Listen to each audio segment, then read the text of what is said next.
swagger.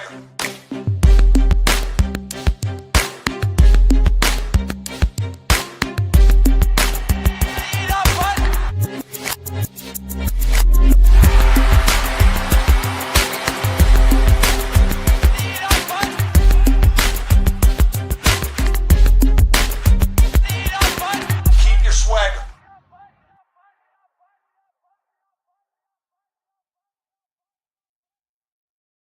Hey, welcome to the 5-Hole Fantasy Hockey Podcast, the fantasy hockey podcast you come to when you're perfectly skilled just the way you are.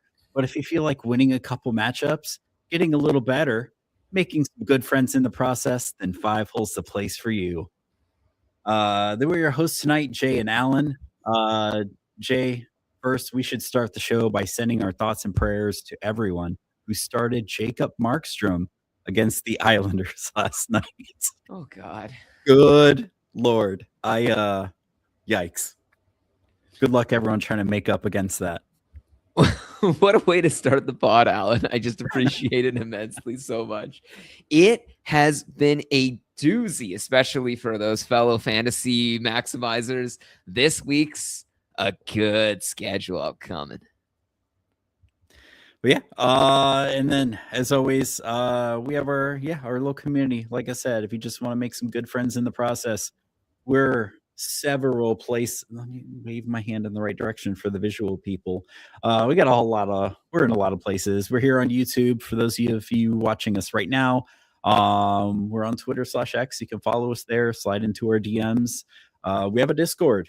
And the link is not in the description. I really should fix that. We have over 3,000 members. We're on there personally. You even have an FHFH hotline where we try to help you solve your problems, your fantasy hockey problems, particularly. Clarification. Yeah, just your fantasy hocky problems specifically, please. You got plumbing issues. I might not be no, even for that, I call a professional. But yeah, and wherever you get your podcast from, please, make sure to subscribe. And then we have our nice website, FHFhockey.com, with lots of nice tools there. But yeah, let's get into it. A couple things happening around the league. Storylines. Christian Dvorak, not super fantasy relevant, but fantasy relevant enough depending on your league. Christian Dvorak re-signs in Philly for 5 years at $5 million because nothing says Philadelphia Flyers more than signing a 30-plus-year-old center to term who's never put up more than 40 points in a season. The shots fired tonight, Alan. We are not even 5 minutes in. And should we say, do we all need to put some respect on the Metro Division third seed Philadelphia Flyers? Like 6-3-1. It's a nutty time down in Gritty City.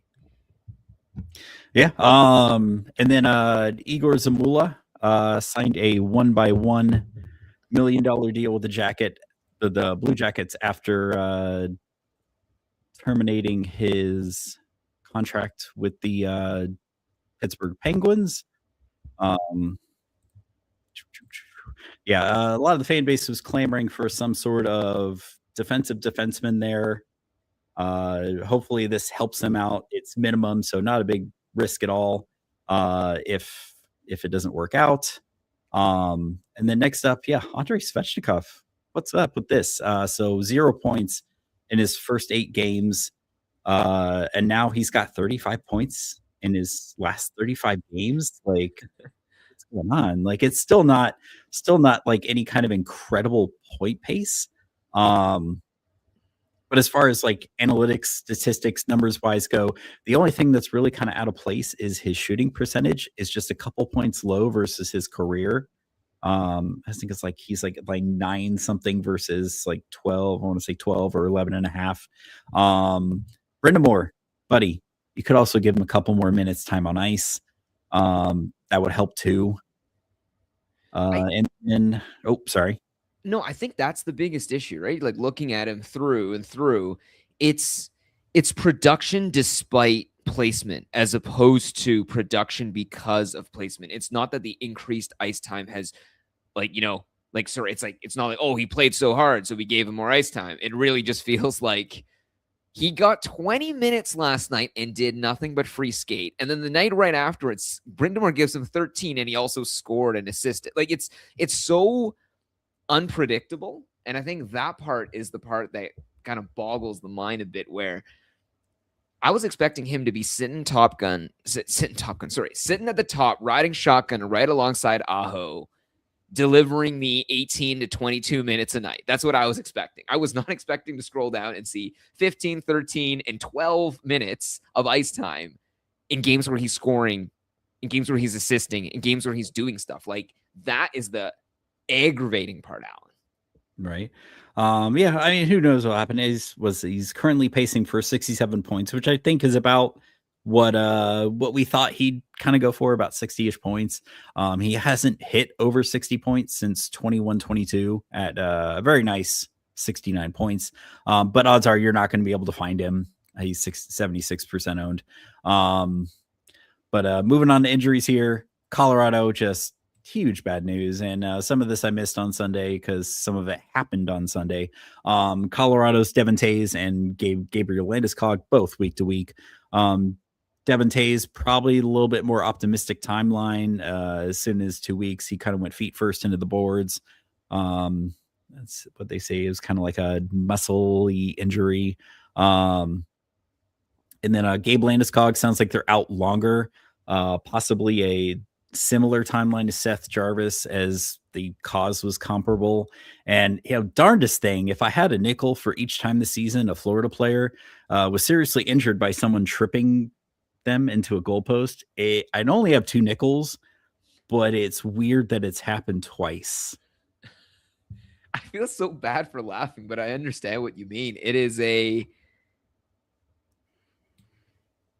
so perplexing. I don't know. This is the Stanley Cup champion, right? So I don't know, whatever. Like maybe this is the setup where, it's hard-nosed hockey, honest to goodness, hard-nosed hockey. And it is what it is. It's just unfortunate. It's unfortunate when people get hurt. Brought to you by the Campbells. So yeah. And then Seth Jarvis returns from Carolina, much needed. And he resumed his spot on power play 1.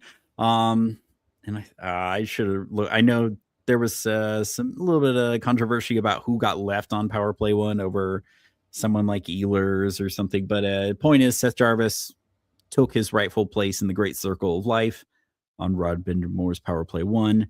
And then Rangers, man, from bad to worse. Igor Shesterkin left Monday's game with a lower body injury after kind of a weird collision. I don't know why I struggle with that word. I'm just so used to screaming it in fantasy hockey. I always resort to collusion. After a collision with JJ Peterka, they're believing it to be a non-contact injury. It was sucked because he had to be helped off of the ice, which is never good. Which was nice that Tom Wilson, a few days ago was able to skate off under his own power. Igor needed help. And I guess we have another one here, but yeah, Jay, I know in the past we've pumped Jonathan Quick anytime Igor goes out. Are we running out and picking up Jonathan Quick? Are we still confident in him? I mean, Lord goodness, the other guy hasn't played any games, right? Spencer Martin. So I think load up on your quicks, be quick on the draw for it. And I'm iffy because he is 3-6-2 this season. Like, so the record's not there. But I mean, his save percentage is good though. 919. I worry about New York's ability to score and give him goal support. So maybe, in leagues where you need the rate stats, cool. But like I'd say if the wins are what you need, so maybe your category, maybe not necessarily just categories leagues, but I don't know if the wins are really going to be what makes or breaks you, maybe you pass over him, but I don't know. He's still good. He's still a good individual goalie. He's just not getting much help from the team in front of him. He's such a fascinating guy because he's exactly as you said. He's not a bad goalie. It's very much a situation where I think his body is betraying him. And what I mean by that is he was always a guy that got hot and rode rode that consistent play throughout. So it was not so much, for example, that the Kings had no shots on goal ever conceded. It was that the Kings made sure that there was always, a lane for him to see. They took out the odd man on the odd man rush. Like, it was that sort of setup where he actually was always in the game, getting shots, getting peppered, getting decent runtime. I don't know if he's exactly the kind of goalie where, I say Team Canada goalie, Alan, but I guess to me it's just like, no, would be Team USA, man. Right. But I mean, sort of like a goalie where you look at the shots on goal and it's like 40-4, like you might never see a shot for like 5 minutes, but the shot you do see might be a high danger scoring opportunity. If Quick is running into that issue, right? That's why save percentage is so high. He gets into situations in games where if he falls, there's a lapse in concentration or something, there's a goal, his team's now chasing. Sure, like they might trade chances afterwards, but he's out of the game mentally in a way where he needs almost like, like the 30 shots. He needs the 30 shots to keep him alive. Oh, there we go. Yeah, he needs the volume to keep him like, what was it? Who was it that used to be like that? Was it Semyon Varlamov? Where it was just like, if he faced more than like 30, 35 shots, he was a brick wall, but 20 shots, he was like less than 4. And you look at him now, and it's like they lost against the Mammoth. He only faced 17 shots, but let 3 in, right? And it's like, oh, shit. And then you look at the other game where it was a tight 2-1 affair. They lost it, but I mean, he still had 30 saves, right? Like, those are the kind of games where, like, God damn it, New York. Like, also, did they only score 2 goals? 2 goals? What? The Rangers that wouldn't surprise me, dude. They just need those outdoor games to get them going. Just make all of New York's games outdoor games for the rest of the season. And stop bunching their scoring in damn 7-3 blowouts. You know what I mean? Like, spread those goals out. Give them some extra goals. And then more, just like I said, the bad news just keeps coming for New York. Adam Fox just mysteriously back on LTIR, not really much explanation there. So he's going to miss at least 10 games / 24 days. So basically a month, pretty much ruled out like through the Olympics. So, and then with that, this is all going to tie in together. I promise, for you audio only people. So JT Miller was a full participant at practice today, and we got to look at power play 1. So they had Gavrikov as the quarterback, but so now we don't know what power play 1 is going to look like for the next month or so. So right now we could have Gavrikov as quarterback. They did recall Scott Morrow. They have, run a 5-forward quarterback in the past earlier this season. I scrolled through. What do we do, Jay? Like, the Rangers only play Thursday and Saturday. Are we in any rush to grab Gavrikov? Do we wait and see if Scott Morrow gets a chance? Do we just sit on our hands and see if they run 5 forwards? And then we're glad we didn't touch either of these guys. I mean, Alan, I was scrolling, and I guess this shows the desperation. I nearly was like, is that Radish? And I was like, no. That's the wrong Radish. Wrong Radish. If it's a league with me in it, I've probably got him. Right. And then instead I'm scrolling down and I'm going, yeah, this is like Vakanainen, right? I don't think he was getting any time. Schneider, it seems right now he's still power play 2. Gavrikov power play 1. This definitely is one where I would say, just looking at schedule, looking at setups, if you're not desperate, it's not as though the Rangers have an they don't have a bad following. Let's say even next week, I don't really think their schedule is anything impressive. No, but they do have a Monday, Wednesday off night. So it might be a case where you would want to burn the ad early this week, ride it, but treat it as a mid appetizer segue. I guess that could be I don't know, man. With how quickly they kind of try a few different things. This is, I don't want to burn the ads trying to figure out who I definitely plays agree quarterback. I definitely agree with you, and I would probably hard target other characters and other teams before I would jump. There we go. That is an acceptable answer on this pod. Is sometimes the best solution is not on the same team. Leaving The Look city is elsewhere. sometimes the better option. Yeah. All right. So moving on to the weekend preview here. So best schedules. So here we go. I don't know if you can see my notes here that you're there yet, Jay. So there is only one team that it has the Thursday, Friday, Sunday schedule. I have a little diatribe here. So it's Winnipeg. And honestly, I'm not really interested in what this team has to offer offensively right now. They're third worst in goals for per game, 2.4 over the last 2 weeks, only beating out the Blues and the Devils. And it's just crazy. The Devils should not be on here, but they are. And it probably got only made worse after last night. To make it worse, they're middle of the pack in power play opportunities at 15. Like that is the middle of the pack. But they have the second worst conversion at 6.7 over the last 2 weeks. The only people worse than them is Buffalo at 0. I don't know, Jay. It only took me half the season, but I'm starting to think maybe Winnipeg overachieved last season. It only took me half the season. Oh, man. I think the one that got to me is in one of the group chats, in one of my earliest leagues ever, all I saw was from the Jets fans, word hell. This is hell. This is what hell feels like right now. And it is horrendous. And I mean that, or maybe Ehlers was just like Ehlers may have just been the guy that held everything together. Like, and I don't get it. So I don't know. And they're still, as of yesterday morning, the 6th, when I checked, they were still in last place. They are in last place now, and not only are they in last place, Alan, they have lost. I'm including the overtimes. They have lost 10 of 10. Oh, what are they? So what did I see today? They're pacing to have an 11-71 record, is what I saw. It is frightful as well because they are losing games tightly.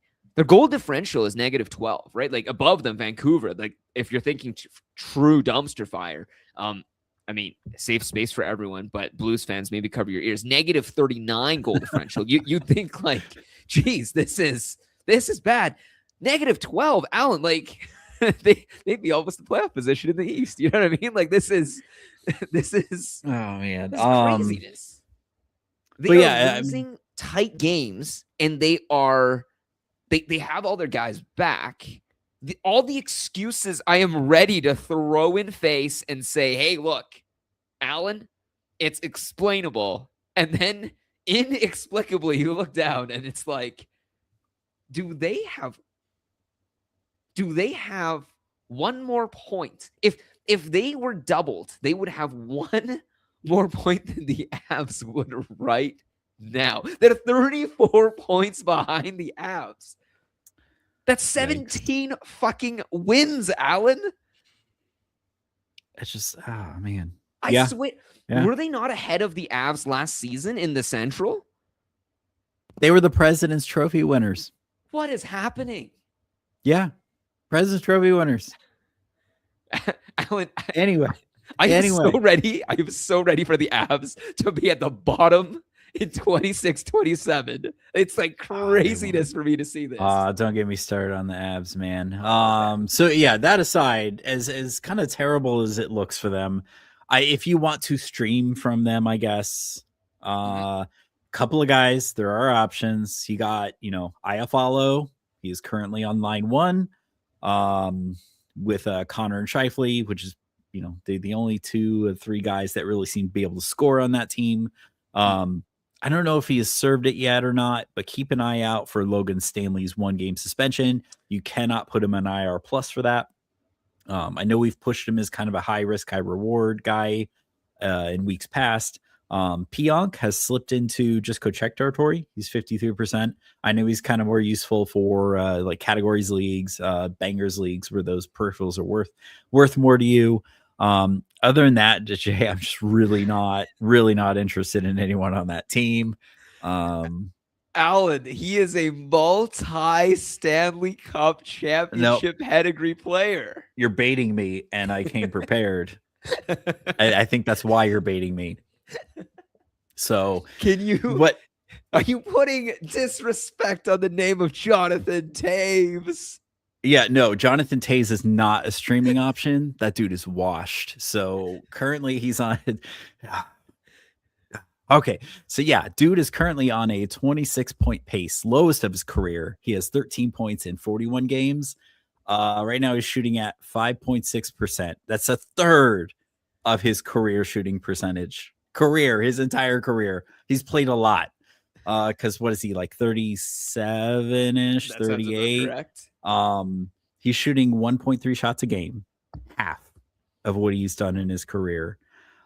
He's still winning about 60% of his face-offs. Big whoop. I mean, even if you're in a face-offs leagues, I doubt that's enough to make it worth a pickup. He's getting about 15 minutes time on ice, lowest of his career. 36% power play share, lowest of his career by far. But I mean, I don't think anyone thought Winnipeg was going to sign him to play on their power play one. He's barely getting even like shorthanded time. I mean, if he's having anywhere near the same impact on the ice as he did before the Hawks held their Blackhawks held their fire sale, it doesn't show up in a fantasy relevant manner. Like even, his Corsi 4 percentage, whatever, as I pull up my pinky, Corsi 4, it's right in line with his career. But Jay, I can't at the end of the week go to you as commissioner in one of the leagues I'm in and be like, dude, but his Corsi 4 said he should have 5 goals. Can you award me the points for those goals, please? The analytics say I should have 5 more goals. You would just laugh like you are now. He is having a torrid start, Alan. And I'm gonna say it's not even a start. It's brutal. 13 points, 41 games. He's playing. You're correct. He's playing. He's a warm body. Yeah. His Corsi stats may not be as shit, but the skid mark is growing longer for sure. And it's at this point, I think it's just time to soap up the diaper. Wait, no, not soap up the diaper. Yeah, I mean, it's like anyone on Winnipeg you can go get, but they're just not. No, it sucks. Like like I said, they're the only team that plays kind of that like 3 games in 4 nights for you. But it's. Yeah. Do you think go do something else? Do you think there is a peripheral play, say, for a Morgan Barron or so? Yeah. Oh, yeah. Definitely. This is. Yeah. You're not gonna find scoring here for sure. Yeah. And then Logan Stanley, I think gives you some peripherals, but he might comes fall back backwards into some scoring. I think he comes back too because I think. Well, after regularly programmed losses to Vegas, I think they're back to regular scheduling next tomorrow against Edmonton. And so I think Logan Stanley against, high possession Edmonton, I think there's going to be tons of chances for him to bang and slosh around. Yeah. And then now to teams that are actually worth streaming from. So, Thursday, Saturday, Sunday. Some of these guys might be a little hard to get. Just because Thursday, Saturday, the busy days. So first up, we got Boston. And I kind of like their schedule. It's a little juicy. So they're at home, all 3 of these games versus Calgary, New York Rangers, and Pittsburgh. Elias Lindholm, 29%. A little spoiler alert for a lot of you people. I would start hoarding him now where he's available. If your playoffs are weeks 21 to 23, Boston's got one of the best schedules. He is center only. So Thursday and Saturday, probably have a hard time getting him in unless you have like utility slots or something. I didn't even think to look up his first name. Steves. He bangs a lot and is apparently on line 1. Alex Steves. I thought he was an Alex. He looks like an Alex. He looks like an Alex. Yeah, he bangs a lot and apparently on line 1 with him and Morgan Geeky. Morgan, yes, because Connor is on Lightning. Yes. Fraser Minton, center only again. 2%, but he is on the line with Pasta, and he's got 4 points in his last 2 games. Pavel Zacha, 28%, pretty widely available if you want power play 1. Apparently, they're considering that line 3, where he's centering Middlestat and Arvidsson, but his time on ice between 15 and 18 minutes, so that's nice. You want that for any kind of measure of sustainability. I know Lindholm just set out this game, Jay. Who are we thinking for riffs? I think Zadorov.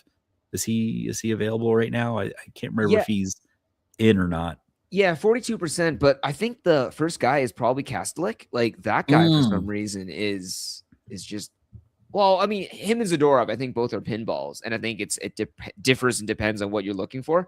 Kastelik doesn't get that much ice time, right? 13 minutes averaging out. But the last few games, he's gotten even fewer, right? Like against Calgary, he was getting, 8 minutes, not even breaking 10. But I don't think it matters because I think he basically goes out, hits a few guys, gets back on the bench, and then revs up to do the exact same thing. And I think that like in periph leagues, that's probably all that you really need him to complete. Aside from that, yeah, you're really digging down the rabbit hole, right? Like I know you mentioned Arvidsson before, but it's like he's kind of been a disappointment. I really thought the change of scenery to Boston would help him. I thought so too, yeah.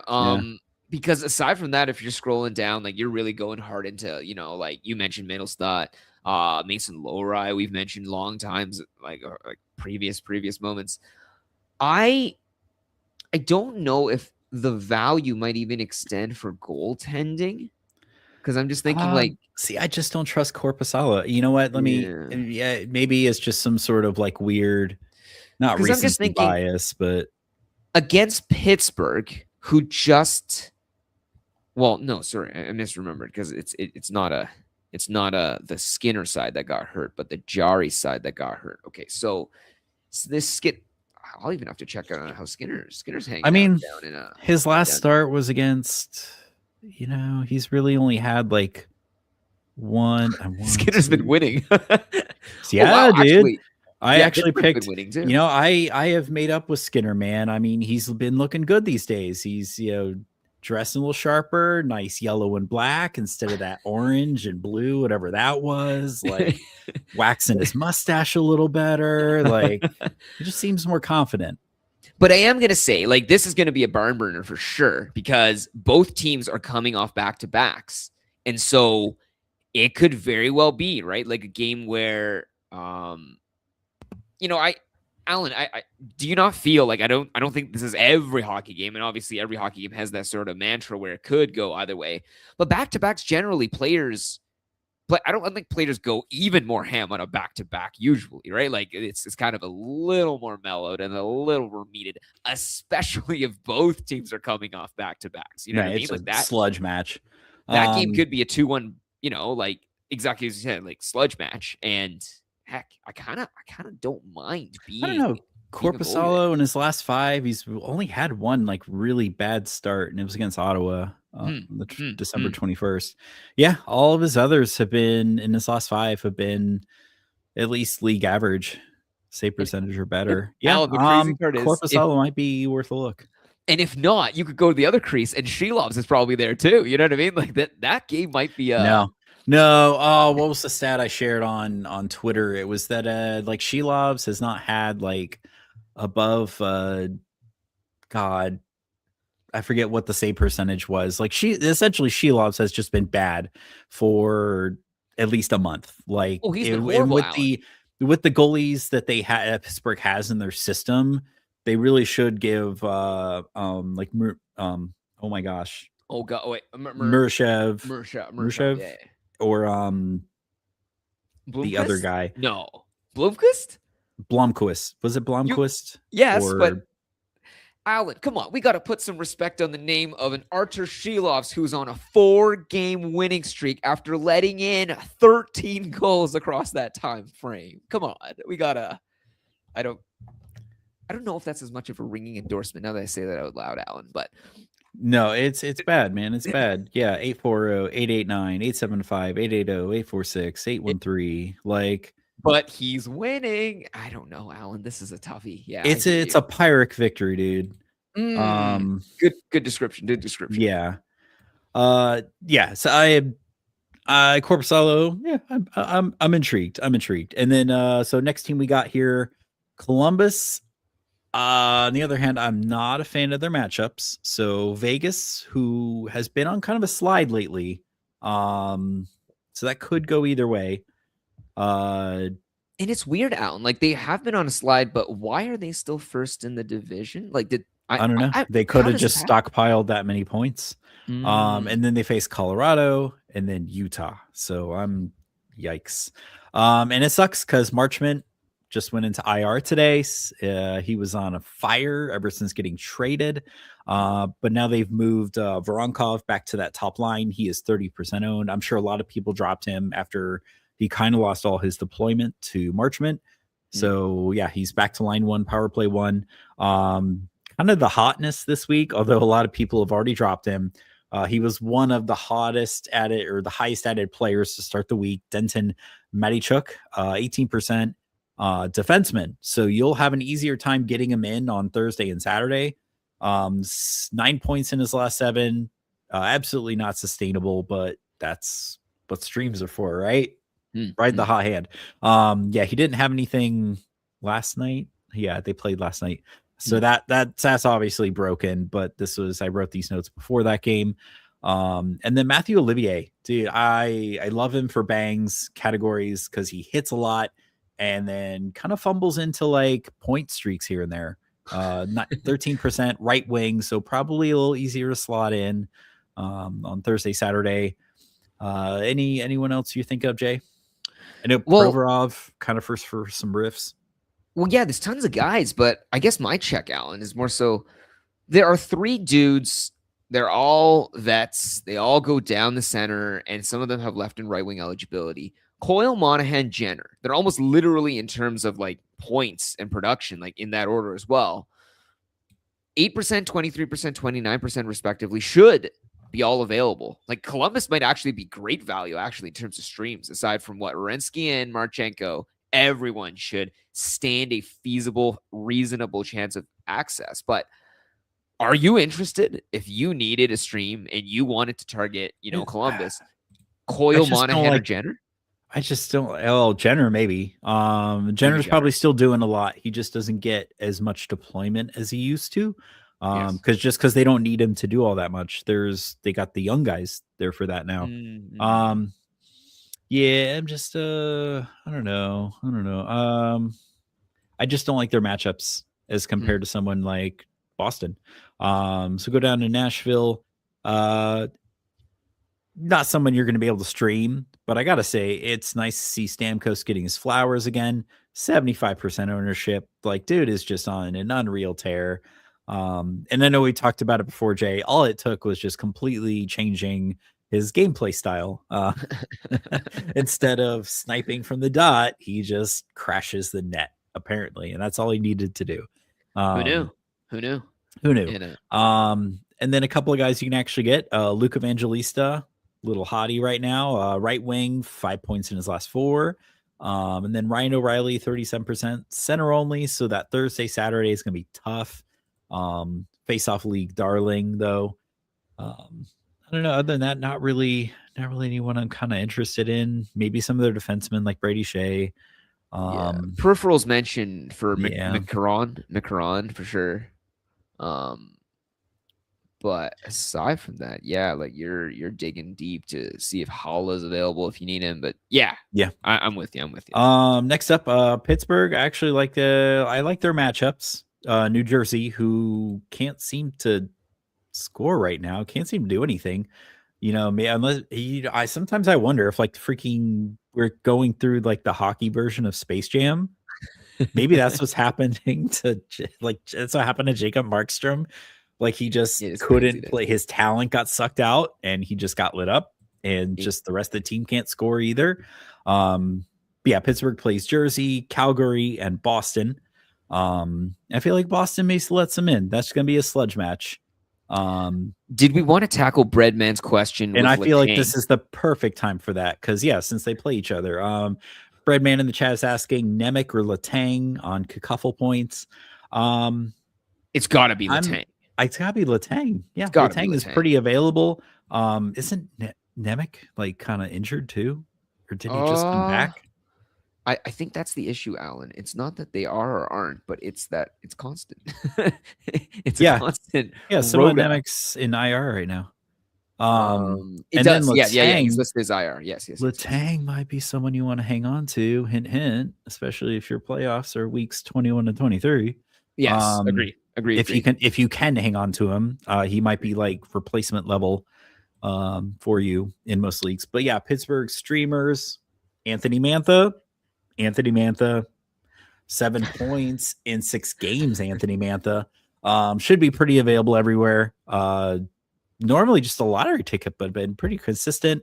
Like we just told Breadman, Chris Letang, been pretty consistent, not consistent, but pretty good streaky Yes. lately. Yes. I think he just had like a 3 assist streak recently. And Alan, I guess like a not honorable mention for, because obviously he was held on to, but Rickard Rakell, my goodness, he's still like, he was out for a while, but popped right back in, and yeah, he's I mean, he's not producing at like, anything insane like a point per game or anything, but what, 15, 21, that's what, probably 80%. So Yeah. probably going to be a 60 odd points by the end of the season. Like this is sneaky, not sneaky value, so to speak. I mean, like, are you going to get Raquel though? I feel like most people who 65%. No. He was stuck on the IR, and then I think just popped right on afterwards. But yeah, just like shouting him out in the sense that, like he's this Pittsburgh team, I guess in some ways it's not just the top dogs rolling and hunting. Like this team is what right now in. Aren't they in?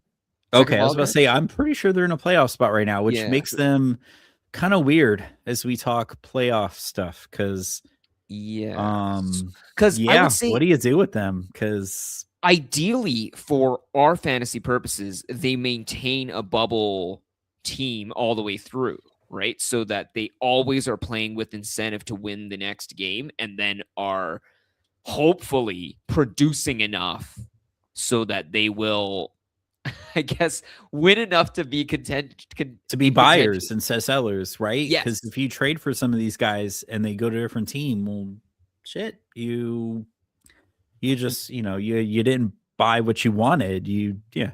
I hope to God they do not ever like join in on the McKenna sweepstakes, because Alan, oh my goodness, McKenna too, like that World Juniors, he looked spiffy.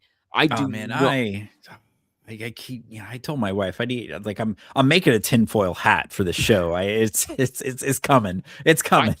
I am so, Alan, I will be so angry if they ended it with Mario Lemieux and then Sidney Crosby and then Gavin McKenna. I would be also crumpling up my tinfoil hat. That's what we gotta hope they make the playoffs. Then that makes it pretty much impossible. I would be so angry. Yeah, I gotta make my tinfoil hat. The city of Pittsburgh already gets so much good sports stuff that other cities suffer constantly. No, Alan. No. Although who knows? Maybe it'll be Winnipeg. I'm so mad. Right. Yeah, anyway, last up for Pittsburgh here, Chinikov, man, he's out there, so I feel like he is worth a mention at this point. So 2 points in 3 games since the trade. Today, though, he did skate with Ben Kindle and Malkin on line 2. So he has been getting about 12-13 minutes time on ice, which I don't like, but if he skates with Malkin and Kendall and he can pull that number up closer to 15, I'm interested. It's is it a sustainable deployment? That's my only and that's where it's is a measure of, I don't know, just one of the first rules that was imparted to me when I was on the listening end of podcasts is that's what you kind of want to look for, is that 15-minute mark, as far as like, is this person had to have any measure of sustainability? Is like, can they get 15 minutes? Because 10, 12, 13, that doesn't really do it. But I will agree with you, Alan, that like getting in on these kind of guys, if they do break out, you get them now. Right. But we're talking streams. Like this is Chinikov would be a perfect stream, especially playing with Malkin. High risk, high reward. Yes. Yeah. Love it. And then before we move into the Friday, Saturday, Sunday teams, because there's not a lot there. Breadman's other question: who are we thinking between Doan and Zucker? I'm assuming he means we're still talking Cacuffle scoring. Yeah. Zucker, they're both power. It looks like they're both power play 1. Where's Zucker on? even strength, line line 2 with power play Norris. 1, Do like and that. I think it's gotta be Doan. I think it's gotta be Doan. Really, Don't overthink it. I'm almost leaning Zucker for the peripherals, even though I know Well- like hits and stuff don't really do as much in cacuffle scoring. Well, I mean, who's getting access to whom, right? Because Doan is with Tage, right? Like Yeah. you're putting Tage and Krebs. Well, I mean, I guess Zucker is also with Norris, but yeah, That's right, Norris and and Tuck. Tage, Norris and Tage. That's a huge. I think that's a huge centering shift. I mean, I guess at the same time, what? Oh, am I seeing this right? Am I saying this right? Peyton Krebs? Yeah, Peyton Krebs Peyton Krebs came over in the Eichel trade. Wait, Alan, if I read out to you Doan, Thompson, Tuck, Zucker, Norris, and Krebs, like one name's got to stick out like a sore thumb, no? So they're shooting about the same. Actually, you know what? I don't like. Alan, I can't tell Actually, if I'm you know what? overreacting or not. Right now, I would go with Doan. I would go with Doan for the moment. Alan, I can't tell if I'm overreacting or not, but I'm like, what the hell? Anyways, now it's going to sound like Krebs erasure. That's not what I mean, but like, does he play a specific role? You know what I mean? Is he the guy that's grinding the puck in and making sure Thompson and Doan get, like more free reign to shoot, do whatever? You know what I mean? Like, what the hell? No, I'm going with Jay. Let's go down. Yeah, let's go. Yeah. Doan. I see some things with Zucker I didn't like. Yeah, go down. So Friday, Sunday, the teams we talked about the top of the week. Utah, Washington, not a lot to go over there, but Washington, oh God, guys, please tell me some of you picked up sort of got that 5-point night. I loved it. If not, hopefully you picked up Ryan Leonard. I think he got a couple of assists on Monday. Yes. He got no. He didn't get a couple assists on Monday. One assist maybe. He got 1 assist to 1 goal. 1 assist to 1 goal. 2-point night. Yes. Connor McMichael is who you're thinking about. He got 4 assists on. Best Connor in the league, baby. He might actually be better than Kyle Connor at this moment. I don't know. Yikes. There we go. That's the new joke. Best Connor. We didn't say which one. Utah, I mean, Sean Dursey, still pretty lowly owned out there, man. Still burning pretty hot. Again, riding some unsustainability there, but it's kind of a mixed bag as to how that'll play out. But just you get him while he's hot. A couple of the guys out there that are pretty easily ownable. Goalie streams. So for Friday, Saturday back-to-backs, Chicago. Nah, I don't want a Soderblom start ever. LA. I don't know, man. With the way Winnipeg's been playing, give me Forsberg against Winnipeg. I would try that. Yeah. St. Louis, Hoffer. I'm feeling good about Hoffer right now. Which game he gets though, I don't know. I am feeling good about Hoffer as well. Yeah. If Hoffer gets Vegas, I'm for that. With Vegas slumping right now, not so much Utah. Reasonable. Yeah, I don't want to actually look it up and ruin the flow, but I feel like Utah's got to be one of the highest scoring teams right now. Let's see. Oh, Jay, I didn't want to ruin the flow of the show. Come on. Well, I mean, it's funny because I'm saying you're saying highest scoring teams. I feel like they got to be one of the highest scoring teams right now. They absolutely like goals for per game.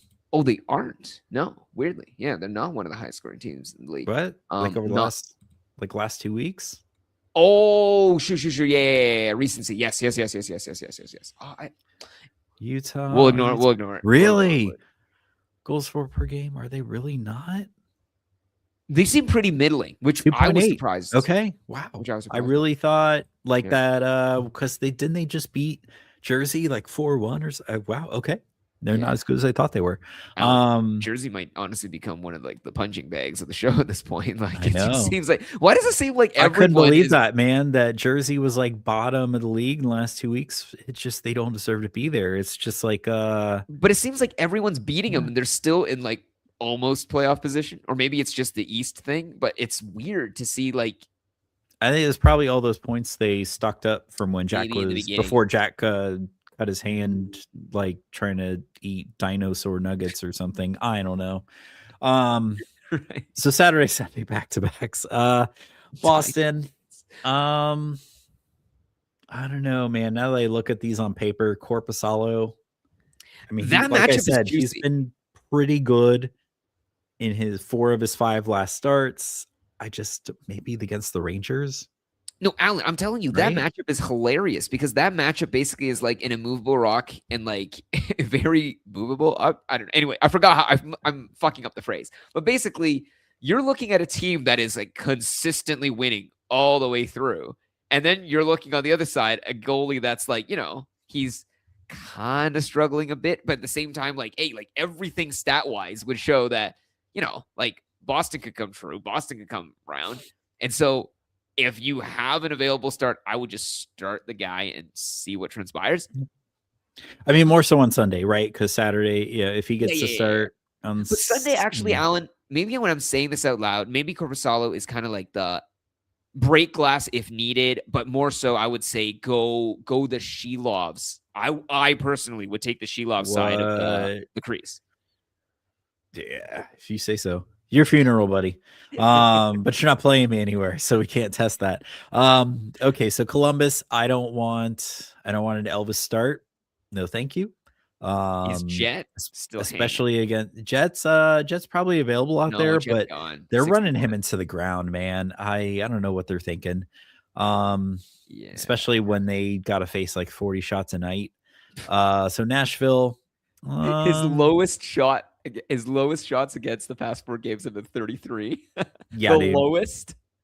Oh my goodness. He's getting just ground into paste. Nashville, I don't know, man.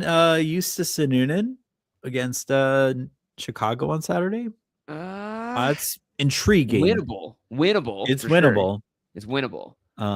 Especially I don't hate it, Alan. With what Nashville's been doing. I don't hate it, but Alan, he has won 3 of 12. Like he hasn't played much and he hasn't won much either. So right. That could and then Pittsburgh against Chicago. Yeah. I'm not really interested in those.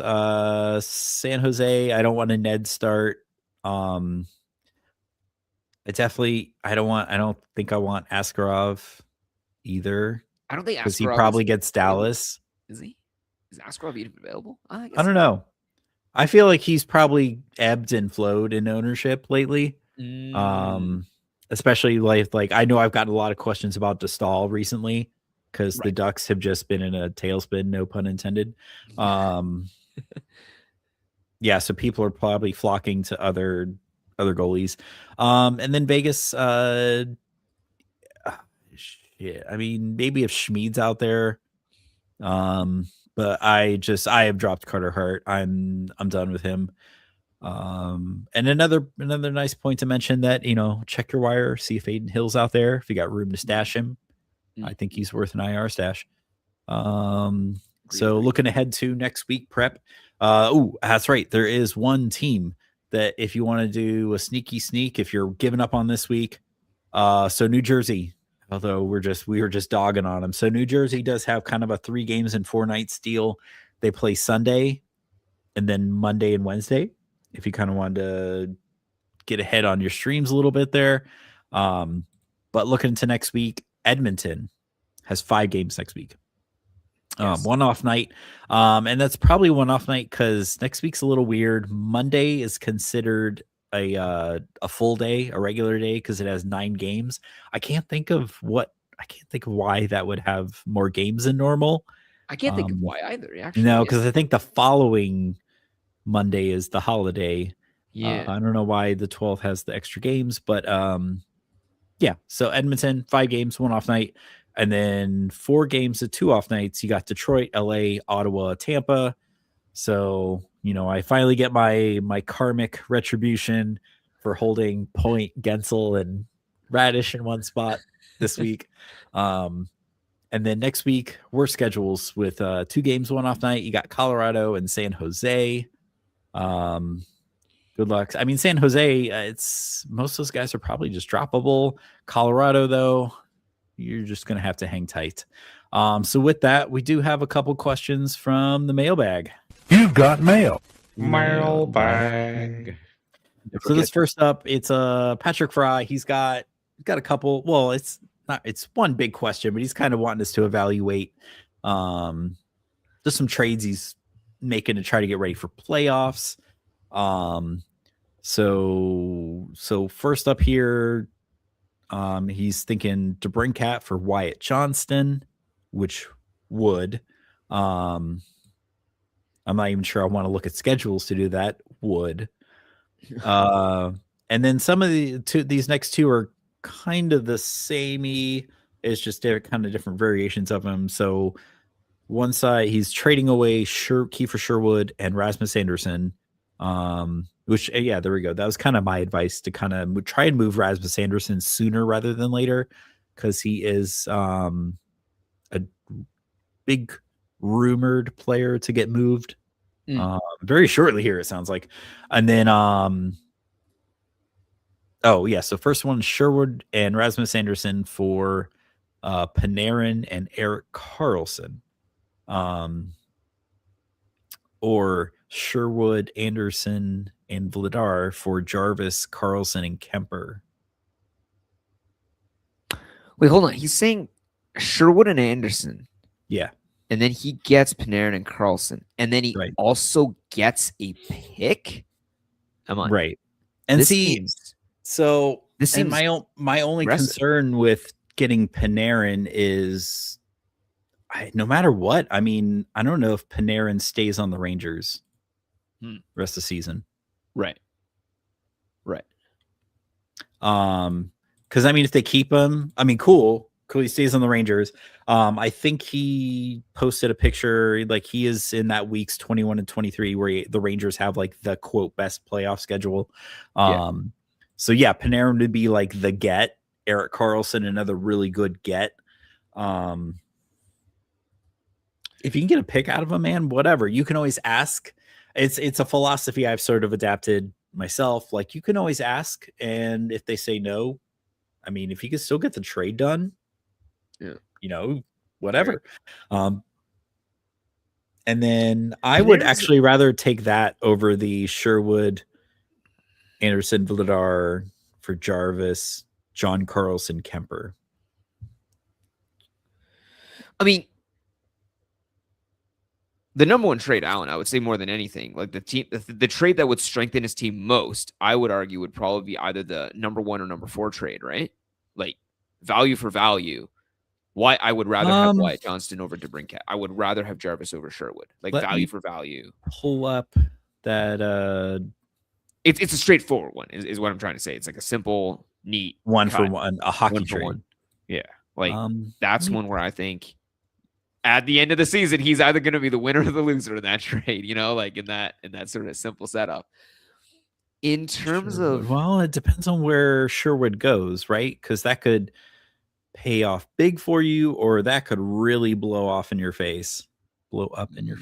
Yeah, because Vancouver for Carolina, that is an upgrade. I mean, he does get more games out of it. Yes. And a much better player. Well, points wise, but depending on the scoring, Sherwood could be holding it up with bangs. Yeah, really the only trade I'm really not a fan of is this number 3, like the Sherwood, Anderson, Vladar for Jarvis, Karlsson, Kemper. I'm just, I don't know. Kemper is a toughie because I don't think, like, Vladar is almost showing himself to be the inverse, right? Like, he's showing himself to be like, made of sturdy stuff. But Kemper, this is not new. Like, you are trading for an injury. Like, it's like availability is still the best ability. I think I like 2 so much because assuming both the Rangers and the Pens somehow make the playoffs, we'll say they're both buyers. They're both in. That's huge. That's huge. Those are both like potentially league winners. Whereas 2 on the other side, you can even argue like those players, they almost Well, so all They right. So almost I are will better say for not playing. You know what I mean? Like the they would be big better not having those guys do stuff. the big rumor I saw was Rasmus Anderson to Detroit. Who knows if that actually happens? Right. And I don't know what that does for him because obviously they have Mo Sider getting power play 1 right now, but I could see them. They could just as easily put Rasmus Anderson in that power play 1 and throw Mo Sider in power play 2. I mean, they've tried that Axel Sandin kid on their power play 1 in short. I mean, if they could put someone there that could actually run that power play 1 in Detroit, do they do it? But Alan, like, is Rasmus Anderson wasn't himself like snagging power play 1 forever in Calgary either. Like he was until Uyghur got there. Right. Oh yeah, okay. I see what you mean. He was. And I forget who it was before him. I want to say it was Hannafin. I want to say it was Hanford. Yeah. I'm showing my age. Let's move on. I think I agree in the sense that number 2 probably is like there are more pieces. Yeah, more, if everything falls into place right for you, I say there 2 is a the higher league upside. winner. There is a higher upside there if you take the Panarin and Carlson side, I think. But if you want to allow yourself the most room to make other moves, I would say you're right, Jay. 1 or 4 is probably just sort of leaves you room to do other stuff. 1 and 4 is capped upside compared to 2, I would say. I think 3 introduces injury risk with Kemper. I wouldn't be interested in personally. No. But I think 1 and 4 is the safe, secured. It's kind of like your and you still have some of those pieces to make other moves with, right? Yeah. It's maybe like, it's and like I said, maybe you wait and Anderson goes to Detroit and gets power play 1, and then you're like, oh shit, like this is awesome. Like, yeah, you're not going anywhere, buddy. Like, it's like securing a win, I think, is number 1 and number 4. And then I think like if you want to swing for the fences in a way that I think like you should swing, it's a dead meat ball right down the center. Go for number 2. I think that. Yeah, and then Sherwood, I don't know. It sounds like every team is in on Sherwood. Like freaking the Weather Channel's calling on Sherwood, like Greenland's calling on Sherwood. Like I don't know where Sherwood's gonna go. Like, yeah, and it's like he's not gonna be like top 6. There was a Robin Hood joke somewhere, Alan, that I missed from all the Sherwoods being mentioned. And then so I think we got that one. So next one from Pup Sports Group and Discord. Do we think Chernyshov has done enough to retain a spot next to Celebrini once Will Smith returns, or is Eklund too locked in? So interestingly enough, they just gave Chernyshov right wing. And I think Eklund was playing on the left wing. And what's he got? Like 8 points, 9 games. So I think 1 more game that burns a year off his ELC. I don't know what he's at contract wise. I mean, I know what are the Sharks playing for, yada yada. We also got to take into account we have no idea who this kid is, but looking at his non-NHL career stats, I mean, it seems like every league he's been in, every step of the way in his career, like he's good. I wish I could see like his shooting percentage in all these leagues though, because all I see is his AHL this year, which was high, and then his NHL this year, which is high. So I mean, he could just be a high efficiency shooter. They're out there. They are in the second wildcard spot, right? I think they're sitting alone, right? Because of games played, they've played less, but they have the same amount of points. Like this is, I don't know. I don't see how it hurts them to keep Chernyshov up with Celebrini, especially if they work. It just gives them depth. I mean, which is what every team wants. You want depth. So why not keep them together? And then once Will Smith comes back, he's your second line. Because you don't. I mean, is Alex Wenberg like their 2C? Is that who they're using? Yes. Yes. Yeah, you don't need Alex Wenberg as your 2C. Like, I remember back in the day when Columbus used him as their 1C, and that was like because they had no one else. I mean, he's yeah. going to assists, Allen, last game, but I mean, hey, one off. No, you don't need Alex Wenberg as your 2C. No real team does. Team. Yeah, I could see the him sticking around in the big leagues. He's kind of made a case for himself until kind of proven otherwise. Do we want to jump on to Breadman's questions? Yes, there we go. I was just waiting until we got these two. So, any concerns with Decord's volume? I don't know, man. They're winning. They're winning. Yeah. So, we talked about depth, and I think, Alan, you hit the nail on the head. Like, at this point, you want to just get the two of them, I guess, alternating games. Grubauer basically is paid as if he was dude. Whatever, well, yeah, right? he was. I know I mentioned this, I think, on Sunday show. Yeah, Grubauer was like their first, or not one of their first, like, free agency signings, and I think that was fresh off of his cup with Colorado. Yes, I just it kind of made sense at the time. It didn't pan out. He's been terrible for a long time, so it just feels bizarro world for Grubauer to all of a sudden be good.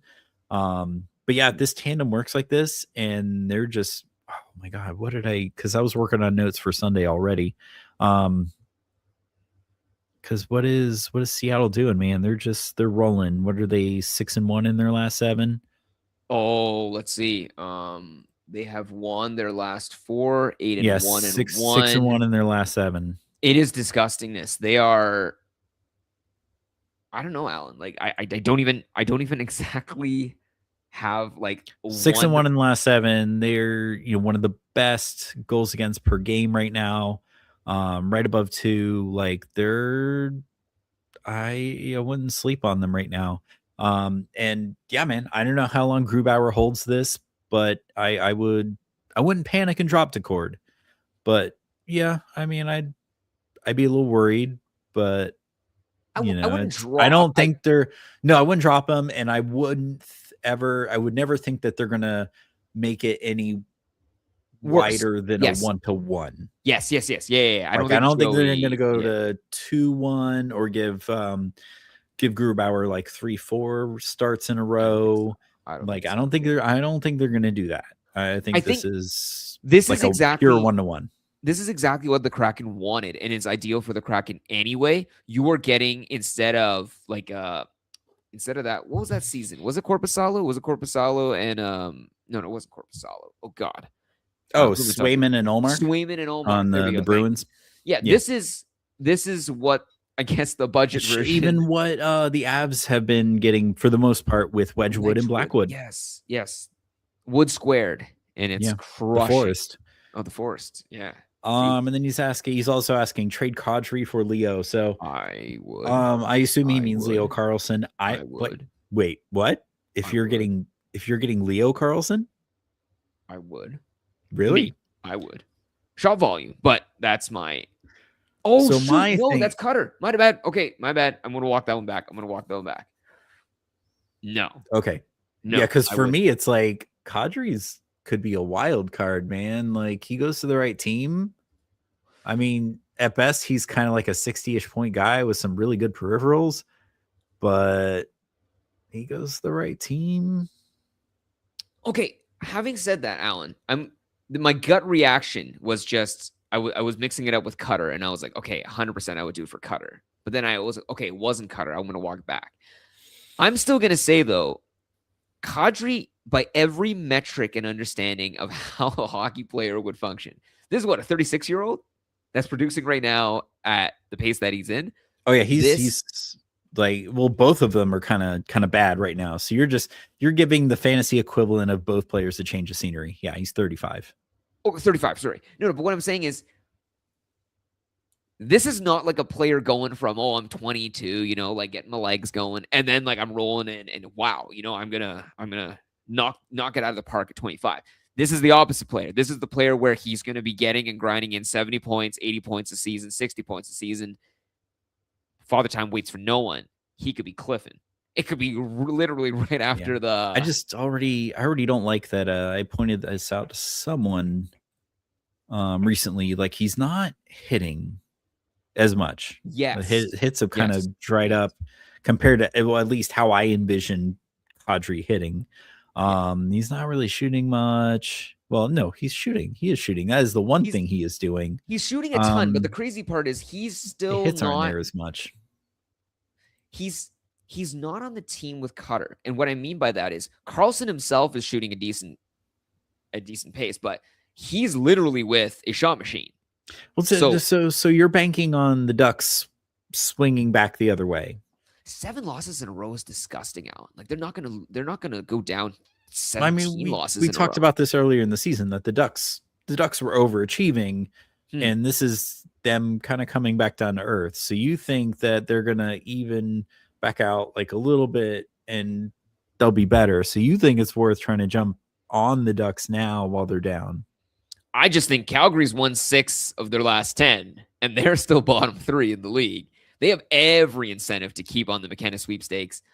I don't think Kadri is in a weird spot himself where he's the tank commander, but reasonably, is he playing bad enough to be the tank commander? And then on the flip side, his contract is too expensive. I don't know, man. One-year rental. You know what I mean? I think we could blink here, and Kadri is someone's 2C on like Montreal, or I'm trying to think of another team that could really use a 2C. I'm gonna have to look at the Puckpedia for like all that setting up, but like isn't Kadri running at 8?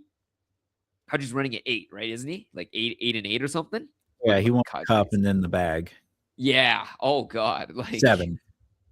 And how do they keep doing this? How do the Avs always end up on this good end of the shit where it's like they get all the good value, all the good contracts, and they somehow fucking get these amazing prospects afterwards, and they shed the deals? I don't get it, Alan. Yeah. How the hell? Well, no. Kadri went to UFA and then signed with Calgary. Yeah, I don't know, man. I'm probably crazy for it, but I would want to hang on to Kadri for the speculative value.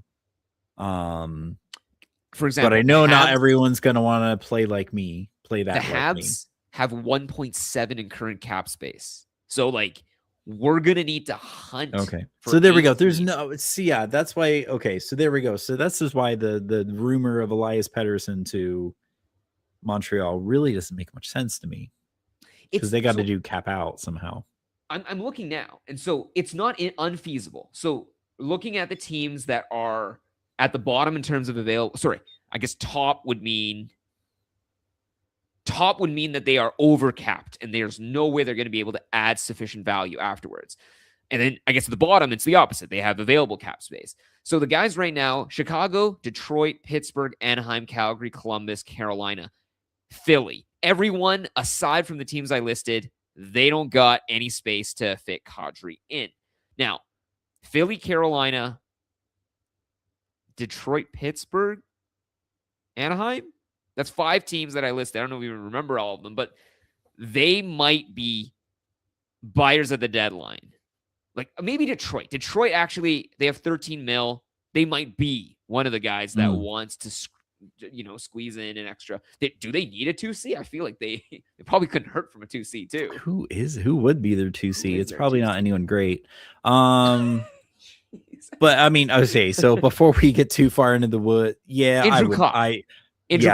could use a 2C. They could use a 2C. That would be a huge upgrade for them. So before we get too far into the weeds, so I guess back to like yes or no. Do we trade Kadri for Leo? I would not, but I am basing that solely on speculation of Alan, the future value of Kadri. Right now, if Kadri did not move from the Flames, would you rather have Flames Kadri or would you rather have... I would rather have Leo. Okay, same. Because we just broke down those Puckpedia dudes, I think Detroit is the reasonable team that's got the whatever, like the oomph, the desire, the I don't know, not onus, but yeah, like they have the whatever. Like they're in the league position where they would be able to be buyers at the deadline. Would you rather have a hypothetical Wings Kadri over Ducks Leo? Dude, well, man, we're 'Cause getting too I far in the think weeds here. no. We're getting too far in the weeds here. Yeah. No, give me Kadri playing with DeBrincat and Kane, man. Fuck it. When you say it like that, I guess Yeah. that is. Yeah. There we yeah, go. fuck But it, anyway, goddamn. no, sorry. So in a vacuum, if no one goes anywhere, yes, I would trade Kadri for Leo. Yes. Okay. And then, but yeah, you're right. When you're saying the cat and Kane, yeah. Okay, I hear this you. is like, and this is what gets me into trouble sometimes. Is like last year when I went out and traded for fucking JT Miller solely on speculative value, wasn't quite as good as I thought it was going to be. It was kind of a bust. So, but sometimes it works out. I forget when I did that another time. I think I hung on to Natchez, and that worked out very well. Yes. Yeah. Anyway, so yeah, don't. Sometimes speculative value helps you. Sometimes it hurts you. Did we want to tackle in on Frank's question? Yeah, and then we'll wrap it. Yeah. So there we go. Looking for assists. Would Marner be a viable option projected for a better second half? That's a tough one, man. That's a tough one. I wish I could answer that. He needs assists, is what he's saying, right? Considering offering, no, I would hang on to Hagel, dude. Allen is. Well, it depends. How many times does Tampa play Florida in the second half? Jeez. But Allen, I was gonna say, I was like, is this which hat, Allen? Which hat are you wearing when you're telling him you tell him to keep Hagel there? Oh, the homerism hat, but you know, Right. the how many times does Tampa play Florida the rest of the season? That's the tinfoil hat. Ooh, yeah, 100%. Yeah. I was looking. Yeah, for the there's a assists. strange coincidence between Hagel missing time and playing Florida. It is weirdly correlative. I will say. I'm not saying Yeah. all causation. I'd have correlation, 3 but nickels. It's weirdly correlative. Now, I was saying too. What do you think, Alan, about Lucas Raymond? If he's going Raymond's for assists. Because I'm gonna say, when I looked at some of the names, I was like, oh shit, like, like usual suspects, right? Like Celebrini, Cooch, but geez, like right at the top, right under Natchez, Lucas Raymond. Right under Marty Natchez is Lucas Raymond, and I'm like, oh shit, like you might be a good Raymond. I feel like I feel like the Red Wings kind of fly under the radar. Raymond's someone I would consider. I kind of feel like Hagel's more of a goal scorer, but yeah, I would. Marner, you could probably get cheaply though. Right. I feel like most people are, including myself, maybe a little frustrated with. I truly thought he was going to be 100-point dude, like no questions asked. Yeah, very strange for sure, but I don't know. Hagel I don't Raymond. think Marner. Hagel or I don't Raymond, think Marner's I like bad. it. Sorry, Alan, you're gone. Yeah, no, I don't think Marner's a bad choice, but I do like the Hagel or Raymond, both good choices. And I don't think there needs to be a homerism slant to Hagel. Hagel is just fucking amazing, and he doesn't need power play to do what he does. But yeah, wrap it in. Let's do it. All right, cool. Thanks for listening, everyone. We will be back Saturday for Sit Start, and I mentioned it on Discord, but for those of you who missed it, immediately after Sit Start, we will be doing our playoff primer, where we're gonna be throwing a bunch of playoff stuff at you, hopefully teach you a thing or two, make some friends along the way, and then be back Sunday for the week 15 script. Man, it's getting really late, really early. Thanks everyone for listening, for tuning in live. Good night, good mental health. We'll pick you up later.